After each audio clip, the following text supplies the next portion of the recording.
socializadas, capturadas pelas empresas. Hoje as agências estão percebendo. Você está entendendo a atmosfera que está rolando, né? Nós estamos aqui falando sobre os movimentos que estão surgindo contra a atuação brasileira. Será que esses movimentos serão legítimos mesmo? Mesmo se capenemos a elite brasileira? Vamos com Márcio, por favor. Você está embasado em textos. Então, o pessoal que ajudou a gente a realizar o movimento do dia 29, que foi a passeata Sociedade Exige Respeito, que não tem nada a ver com Cansei, que não tem nada a ver com Cansamos, que não tem nada a ver com Pulei, que não tem nada a ver com o Voo para Marte. Foi embasado, quem liderou foi a Associação Brasileira de Parentes e Amigos de Vítimas de Acidentes Aéreos. Que é a Mas peraí, Márcio, eu quero perguntar para o Ricardo uma coisa. Mas aí chamar as pessoas de cachaceiro. Foi feito no análise, em 2001, tem um texto, foi feito, colocado na Câmara Municipal, com várias entidades, incluindo todas as partes do governo e sociedade civil, onde tem um documento de 160 páginas dizendo os problemas de Congonhas a partir de 2001. Todo mundo fechou os olhos durante o problema é que todo mundo fechou os olhos durante vários anos. Então, o problema é, ali, onde o que tem é um problema de gestão. Então, eu acho que é uma discussão, se é de direita, se é de esquerda... O pessoal da ANAC, vou te contar também, né? Empresa aérea,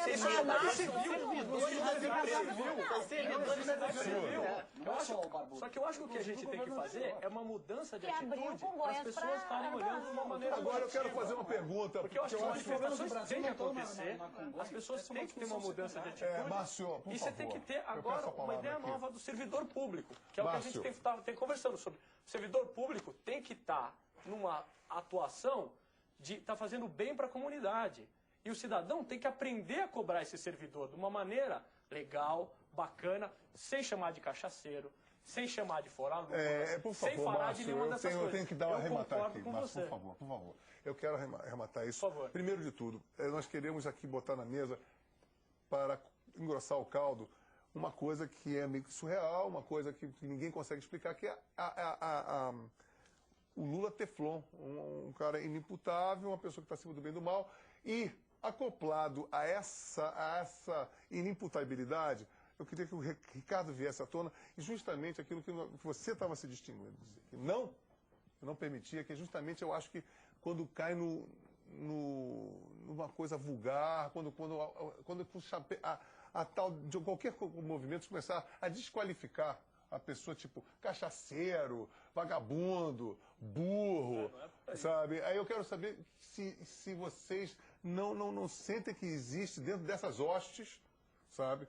Pessoas que... Porque eu acho que quando começa a acontecer um tipo desse, a razão se evapora. Com certeza. Né? Eu queria saber de você. A minha opinião é a seguinte. Primeiro, qualquer movimento na rua, com milhares de pessoas, eu não sou uma especialista para dizer isso, porque eu nunca fui da UNE nem nada disso. Mas na hora que você reúne milhares de pessoas, você não consegue controlar se a palavra A é permitida, se é B é proibida. Então, vamos começar a colocar essa divisão. Quer dizer, toda vez que o movimento de milhares de pessoas, e sábado tinham milhares de pessoas na rua, se juntam e tem um sentimento de indignação muito grande, justamente contra uma pessoa que é o Teflon, nunca sabe de nada, nunca viu nada, nunca não sei o quê, mas está sempre perto do poder, está há 20 anos presidindo o PT sem trabalhar e vivendo numa cobertura em São Bernardo do Campo. É esperto, de bobo não tem nada. Quer dizer, ele é bobo para o que interessa e esperto para o que interessa. Vamos colocar os pingos nos is. Mas o problema é o seguinte, não é desqualificar o Lula, mas não é porque... a gente não pode desqualificar o Lula de um lado, e acho que está correto, porque ele, assim, apesar de todos os seus erros, apesar de tudo, ele, infelizmente, é o presidente da República, mas, por outro lado, nós temos que nos posicionar politicamente. Você fala até por uma estratégia cruel, tipo assim, eu não vou dar mole pro meu... numa situação tão primária de ficar dizendo feio, chato, burro, claro. desqualificando o seu adversário de uma maneira que te tira a razão. Isso não te traz nada. Mas, por outro lado, eu acho que é errado você dizer, não, mas também não pode pedir fora Lula. Por que não pode pedir fora Lula? Fora Lula é uma coisa, chamar de cachaceiro, burro, ignorante. Até porque que a gente estava falando, você bota na rua, milhares de pessoas, distribui camisas pretas. Distribui não, mas eu tô falando do de sábado agora, exatamente, pessoas com camisa. Lá, de camisa preta isso só fortalece minha certeza que a Ordem dos Advogados não pode participar. Porque é o seguinte, você está instrumentalizando sem dizer claramente o que você quer. O produtor do evento não fez nós dissemos claramente. Se é um movimento de oposição, qual é a bandeira? É que o presidente saia pelo impeachment? Então que abra. Você está dizendo. Você agora começou a discutir. Isso é importante. Vamos dividir aqui em três respostas. Tem uma plataforma. O da família das vítimas. O da família das vítimas tem uma posição. O Cansei tem uma outra posição. E o nosso movimento, que é de direita, o Endireita Brasil e todas as pessoas que nos apoiam, tem uma terceira posição. Vamos diferenciar bem. Ele, você está dizendo, não, você não diz o que você quer. Ele já disse que é uma outra proposta. Nós estamos aqui dizendo, nós queremos fora Lula. Fora a esquerda do poder. Chega desse pessoal mamando na teta do governo. Chega. Incompetente, cara que não deu certo na iniciativa privada, vivendo de dinheiro público. Chega. Mas, Ricardo, agora como é que a gente pode lidar? Um momento. Aos 15 anos. Vocês não, como é que nós podemos lidar?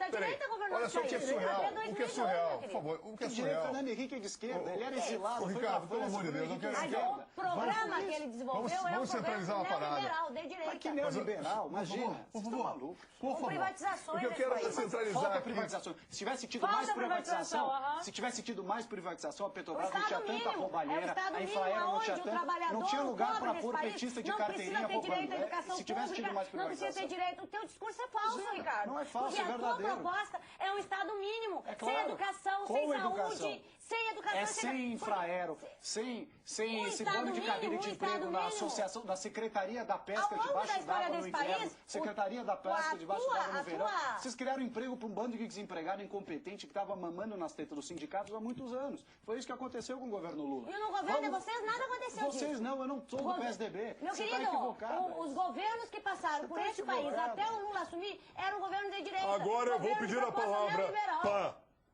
Pai, vou dizer para você o seguinte. Não precisa ter educação, saúde. Pela ordem, senhor presidente. Não, eu defendo isso. Rico não precisa mesmo, pobre, como eu, precisa. Precisa de só educação, saúde, e segurança pública.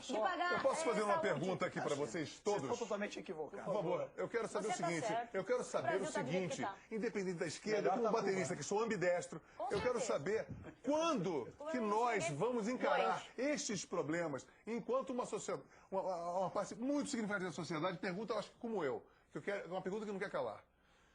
Pô, a partir de qualquer partido, qualquer pessoa mais ou menos esclarecida, está uma bagunça. Ou vocês concordam que está uma bagunça? Todos os partidos. Alguém concorda? Alguém discorda que não está uma bagunça? Completa. Ok.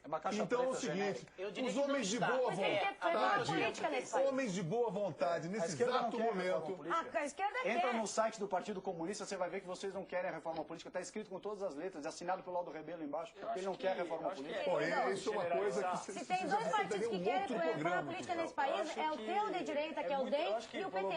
São dois partidos que querem reforma política nesse país. Por favor, que querem. Olha, gente, eu acho que é muito errado generalizar.